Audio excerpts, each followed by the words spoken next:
ગીર સોમનાથ ઉના તાલુકાના સૈયદ રાજપરા ગામે દરિયાઈ પ્રોટેક્શન દિવાલ પડતા મકાન ધરાશાયી.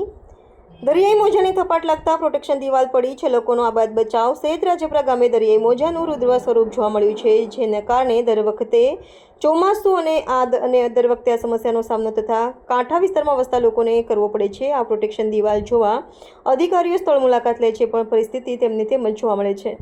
સ્થાનિક સરપંચ દ્વારા મુખ્યમંત્રીથી લઈને અધિકારીઓની રજૂઆતો કરવા છતાં પરિસ્થિતિ જેમની તેમ જ જોવા મળી છે.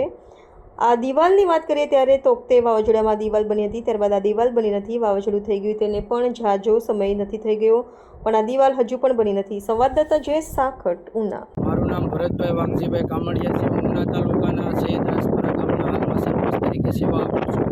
અમારા ગામની અંદર વાવાઝોડા દરમિયાન જે બે પ્રોટેક્શન હોલ હતો ત્યાં બે ગામડા પડી ગયા વાવાઝોડા દરમિયાન.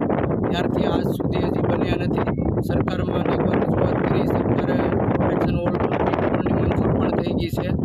જે પૂનાની જે વિદ્યુત બોર્ડ જે છે એ સંશોધન માટે સેમ્પલને લઈ ગયા છે. સરકારશ્રીને મારી વિનંતી છે કે આમાં વહેલી તકે ટેન્ડરિંગ કરાવી અને તાત્કાલિક ધોરણે આ દિવાલનું કામ શરૂ કરાવવામાં આવે એવી મારી માંગ છે. અને વૈકલ્પિક વ્યવસ્થા અત્યારે કંઈક ટેટા પોલ કે ત્રિકોણીયા પોલ મૂકી અને અત્યારે આગળનો દરિયો આગળ ગામમાં ન આવે તેના માટેનો પ્રયત્ન કરે. જય હિન્દ, જય ભારત. રતનબેન નામ છે, રાજપરા રહેવાસી છે. કેટલા સમયથી અમે કેટલા માણસો જોઈયા, બધા એને વિનંતી દીધી, આમ કર્યું, કોઈ કામ કરવા આવ્યું નથી.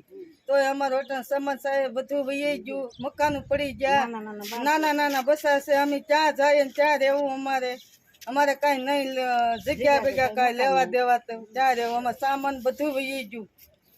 અટાણે તો બધું પડે છે ને કેટલાય માણસો ફરી ગયા છે ને ભાઈઓ.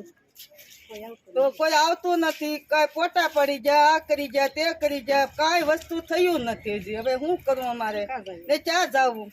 કોઈ ઉપર અધિકારીને તમે કીધેલું કે ભાઈ આવી રીતનું વારંવાર થાય છે તો એના માટે શું કરવું? આવી રીતે વારંવાર એમ થાય છે તો એની માટે હું અમારે કરવું? હવે તમે કઈ સમજો. નામ બામણિયા જયેશકુમાર ચિત્રભાઈ છે. હું સૈયદ રાજપરા ગામનો રહેવાસી છું. સૈયદ રાજપરાના દરિયા કિનારે આવેલી સુરક્ષા દિવાલ તોકતે વાવાઝોડા દરમિયાન ધરાશાયી થઈ હતી.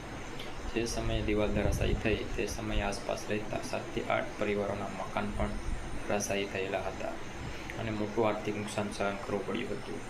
તોકતે દરમિયાન ધરાશાયી થયેલ દિવાલના બાંધકામ અંગે અનેક વખત મૌખિક અને લેખિત રજૂઆતો કરવામાં આવી છે, છતાં પણ હાલ સુધીમાં દિવાલનું બાંધકામ શરૂ કરવામાં આવેલું નથી. તો સરકારશ્રીને મારી એટલી નમ્ર વિનંતી છે કે જે વિભાગમાં જે પણ કામગીરી બાકી હોય તે પૂર્ણ કરી, ટેન્ડર પ્રક્રિયા પૂર્ણ કરી વહેલામાં વહેલી તકે દિવાલનું બાંધકામ શરૂ કરવામાં આવે, જેથી આસપાસ રહેતા લોકો નિર્ભયતાથી પોતાનું જીવન જીવી શકે.